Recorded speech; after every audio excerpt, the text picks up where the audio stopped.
The goal of any factoring problem is to rewrite an expression, a polynomial expression, as a product of one thing times another thing, right? With parentheses around the things that we're multiplying because they probably have multiple terms of their own, right? And we're going to be exposed to probably 3 or maybe 4, depending on how you look at it, different strategies that you can use for factoring. One of the frustrating things about factoring is, unlike everything else that we've learned in this course up until now, factoring doesn't always work. It's not always possible. If some rando comes up to you on the street and hands you a polynomial, chances are pretty good that you're not going to be able to factor it in a nice way. So that's the bad news. It's not a multi-tool. It doesn't work to solve just any polynomial equation. But it can solve a lot of them, which is why we are looking at it. So starting from the ground floor, the technique we're going to learn today, I like to think of as the first step in a longer strategy for factoring. And this is always the first one that I think about when looking at a more complicated factoring problem, is as follows. So let's take minus 35m to the 5th plus 5m to the 4th minus 10m to the power 3. And to get myself set up for factoring this, the first question I'm going to ask is it possible that all 3 of the terms in my polynomial each have something in common? In other words, would it be possible for me to draw a grid that looks like this around the 3 terms in my polynomial and be able to have just a single term out here that I could produce these 3 by multiplying them by something? In other words, do all 3 of these terms have a single factor in common? Well, how would we answer that question? In these problems, your minds went where most people's go, which is, let's look at the coefficients first, right? Let's look at the 3 numbers, negative 35, 5, and negative 10, and ask, is there a number that the 3 of those things have in common that divides evenly into all 3 of them? And there the answer is yes, and you identified quickly that 5 is a factor in all 3 of those numerical coefficients. So here's how we use that observation to begin working from the inside out in this lattice. We'll imagine what would happen if I had to re-multiply to get these numbers in my lattice cells. What would I have to multiply 5 by in order to get negative 10? How many times does 5 go into negative 10, in other words? 2 explains the 10, and then I'll also put a minus there to explain the minus sign. Yeah. And so whatever we end up with on this first row of my lattice, it's going to have a coefficient of negative 2, so that when I multiply it by 5, I end up with the negative 10 that I want. How about the numerical coefficient of this term? 5 times what is going to give me positive 5? Yeah, 1. So the coefficient of that term in this factor is going to be 1. And then negative 35, negative 7. Yep, great. So now we've figured out, so I'm going to keep score down here. What we're doing is we're figuring out the greatest common factor.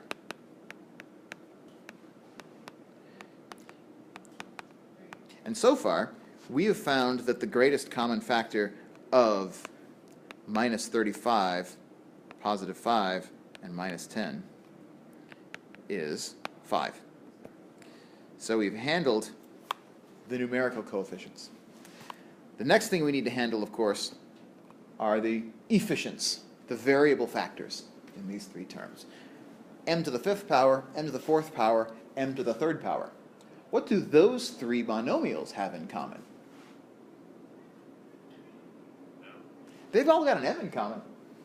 So let's, as our next step, imagine putting an m out here as part of the thing that we're factoring out. Now, if I change what's out here in the front, I'm going to ask the question again, all right, what do I need to put here in order that when I multiply it by m, I get m to the 3rd power? How many m's do I need to multiply by here in order that the total is m to the 3rd? M squared, exactly, because when we multiply powers of a common base, we add their exponents. So here we're kind of working backwards. taking the exponents 3 and 1 and subtracting them, because factoring is really dividing. And that gives us m squared. Okay, and then if I do that same thing for my other powers, I find out that I need 3 powers of m on this, and I need 4 powers of m on that. And so far, what we've established is that we can factor this expression as 5m times negative 7m to the 4th plus 1m to the 3rd minus 2m squared.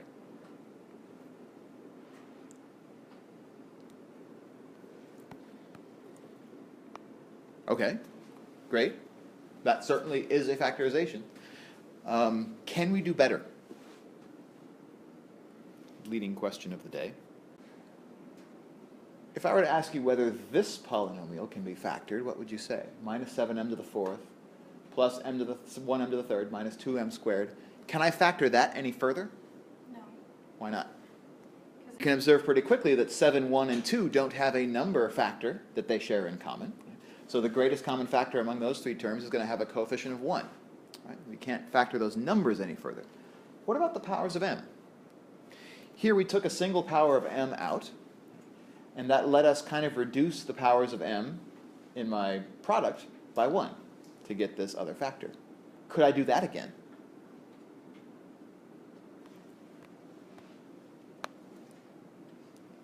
Let's picture it for a minute. What if I tried to take out another m? Then how many powers of m would I need to have here in order to get m squared when I multiply? Yeah, I would have to have an m to the 1st power. I'm running out of space here. Here I'd have to have an m to the 2nd power. I'd have to have an m to the 3rd power over here. I'd have to account for those coefficients also. But I can certainly do it. Right? I can factor out another power of m because in fact all 3 of these terms do have still an m in common. So our first attempt got us to here, but it turns out that we can pull another m out of this factor. In fact, we could have even done that from the beginning. If I pull 2 powers of m out at the same time, I'm going to get 5m squared as this factor. And that's then going to change the exponents that I have here in my cofactor, not to be 4, 3, and 2, but instead they end up being 3, 2, and 1. Whoops. 2 and 1. And that changes my factorization still further. 3, 2, 1. Okay. Could I keep going? Could I take out more m's? I can still take out more m's.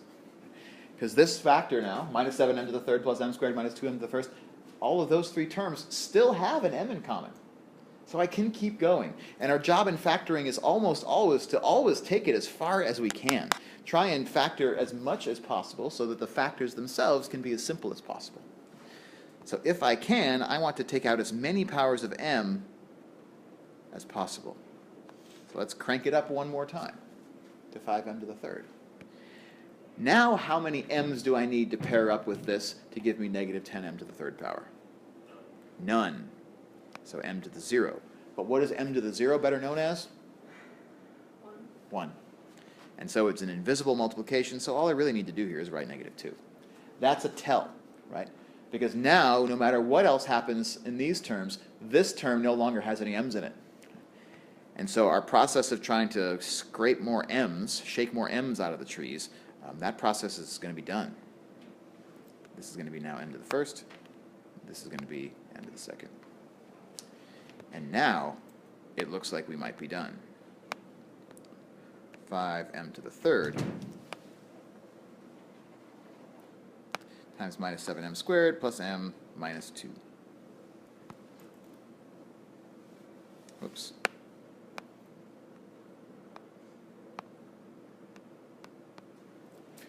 Ooh, all right.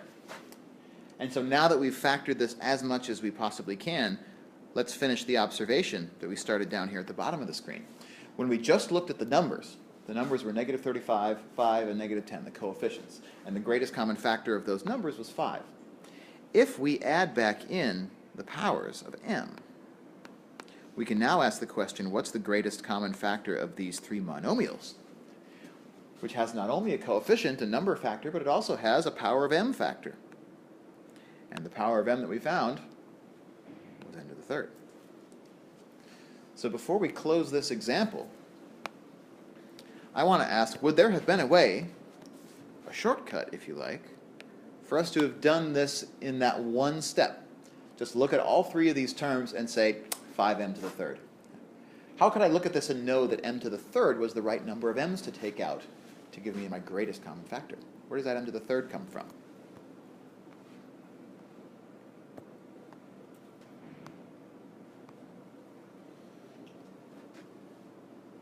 Why was that the right choice based on what the original terms looked like?